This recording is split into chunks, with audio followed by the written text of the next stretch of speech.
Let me come back to that later. I wanted to have a look with you at the peace agreement. Azerbaijan and Armenia have been negotiating for months. It seems to be stuck right now.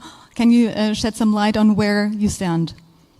Well, huge work has been done during recent 2-3 years, despite all the challenges, the escalations, attacks on Armenian territory. We, the Armenian side, we have been very constructive during the negotiations. There are good news and bad news here. The good news is that we succeeded, we somehow managed to have some success with the Azerbaijani party. For instance, most recently we adopted the first ever legal document between the two countries. So we adopted the regulation on the joint work of the respective border commissions. So these commissions work on the delimitation of the border between Armenia and Azerbaijan. And in this document, we managed to agree that the basis of the delimitation process should be the Alma-Ata Declaration of 1991, which is quite an achievement.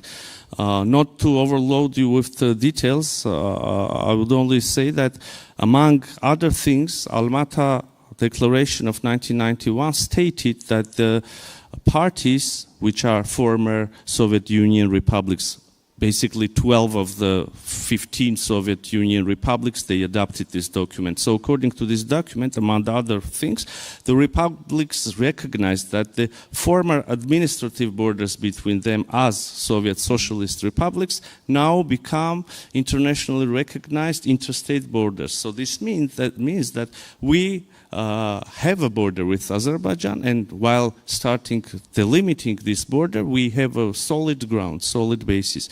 This is quite an achievement. But this was the good news. The bad news is that there are some other topics that we are negotiating around. For instance, the more comprehensive document, the peace treaty. So imagine we have a situation when we have an almost completed, finalized text of peace treaty. There is a draft.